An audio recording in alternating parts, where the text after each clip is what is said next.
অষ্টাদশ নির্বাচনের সপ্তম দফা ভোট অর্থাৎ শেষ ভোট, শেষ দিন, আগামী 4 তারিখ নির্বাচন। এই মুহূর্তে পেয়ে গেছি জেলা পরিষদের মেম্বারকে। তিনি কি বলছেন আমরা শুনবো। দিদি, আপনার নাম? সুপ্রিয়া ঘোষ। আমি উত্তর চব্বিশ পরগনা জেলা পরিষদের সদস্য। এখন অব্দি ভোট কত পার্সেন্ট হয়েছে? আপনার এলাকায় কটা বুথ রয়েছে এটা জেনে নেবো। এখনো পর্যন্ত ভোট যেমন হয় প্রতি বছর তেমনই হয়েছে। এই এলাকায় বুথ তো এখানে দুটো স্কুল আছে। হাই স্কুলে আপনার হয়েছে আহ, 2, 3, আর ওদিকে একটা চারটে বুথ। আর ওই জুনিয়র প্রাইমারি স্কুলে হয়েছে আপনার 3টে বুথ। মোট 7টা বুথ রয়েছে। হুম। মোট 7টা বুথ, তাহলে 7টা বুথে মোটামুটি ভাবে এভারেজ কত পার্সেন্ট পোল হয়েছে? অ্যাভারেজ এখনো পর্যন্ত যা আছে, হ্যাঁ, 70% মতন চলছে। এবার পুরোটা আমরা ইয়েটা পাচ্ছি না, কারণ আগে আমরা যেটা হতো যে আমাদের যারা ইলেকশন এজেন্ট থাকতো, তারা আমাদেরকে একটা কাগজে করে সব সময় রিপোর্টটা পাঠাতো। আমরা এইভাবেও যদি কেউ আসা বাকি থাকে আমরা ওটা দেখে নিতাম। কিন্তু এবার দেখছি সেসব কিছু তাদেরকে দিতে দেওয়া হচ্ছে না, বা তারাও আমাদেরকে কোনোভাবে জানাতে পারছে না। তবুও আমরা যতটা যা খবর নিয়েছি, আমাদের 70% এর ওপরে তো পোল হয়ে গেছে এই অবধি। আরো আরো কত পার্সেন্ট ভোট হবে বলে মনে করছেন? সন্ধ্যে 6টায় ভোট শেষ, কি মনে করছেন? হবে এখনো 10-12% তো হবে। কি মনে হচ্ছেন দমদম লোকসভায় তৃতীয়বারের বিজয়ী সাংসদ অধ্যাপক সৌগত রায় চতুর্থবারের জন্য তিনিও কি আবার ফিরে আসবেন নাকি অন্য কিছু, কি মনে হচ্ছে? আম, উনি এবার রেকর্ড ভোটে জিতবে। গতবারের রেকর্ড যা ছিল, উনি যে ভোটে জিতেছিলেন তার থেকেও দেখবেন আরো অনেক বেশি ভোটে উনি জিতে এবার দেশের পার্লামেন্টে চতুর্থবারের জন্য যাবেন। উনি কিন্তু যথেষ্ট সিনিয়র এবং একজন একজন প্রফেসর। তো এলাকার মানুষ এরকম একজন সাংসদ পেলে তো ভালোই হবে, কি বলেন? উনি ভারতবর্ষের সেরা সাংসদ, আমরা সবাই জানি, সবাই এটা বলে। উনি যেমন পার্লামেন্টে ভারতবর্ষের সেরা সাংসদ, তার সাথে সাথে এই এলাকার প্রত্যেকটা মানুষ যখনই যে কোনো অনুষ্ঠান বলুন বা যে কোনো কিছুতে বলুন ওনাকে ডেকেছে।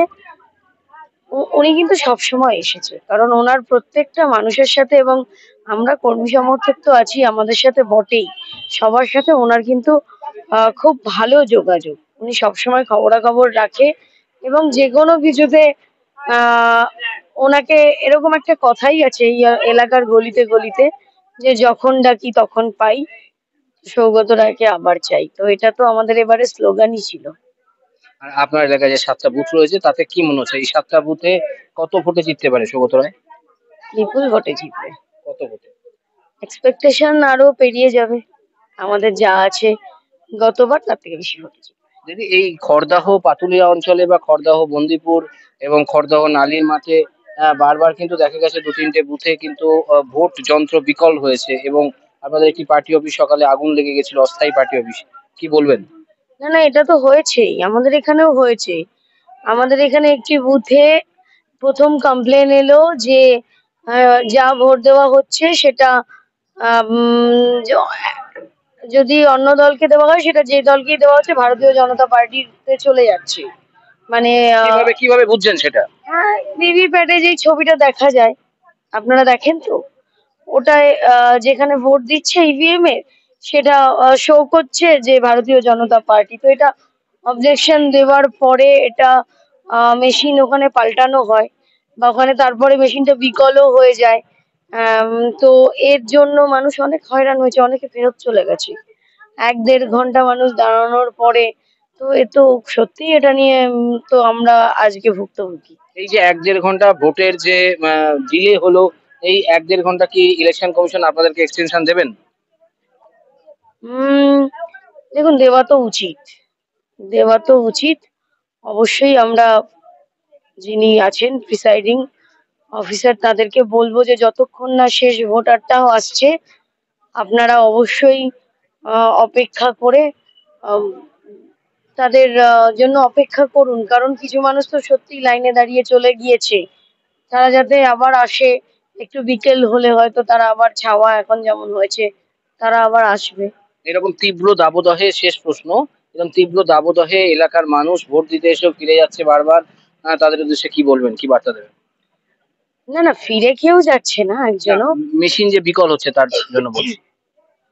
এখানে কি বলবো, ইলেকশন কমিশনের আরো সচেতন হওয়া উচিত, বিষয়গুলো খেয়াল রাখা উচিত, যে এরকম ইভিএম মেশিন দিলে মানুষের যে অসুবিধা হয় ভবিষ্যতে যেন না হয় সেটা দেখা উচিত। এলাকার মানুষকে কি বলবেন?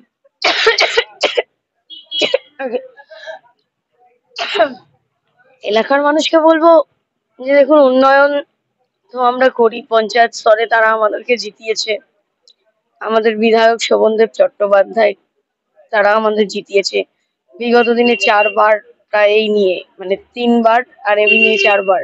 সৌগত রায়কে ওনারা 3 বার জিতিয়ে এসেছেন, তো এবারও আমরা আশা করছি যে বিপুল ভোটে সৌগত রায় পার্লামেন্টে যাবে দেশে। তো এবার উন্নয়নটা আরো আমরা এগিয়ে নিয়ে যেতে চাই।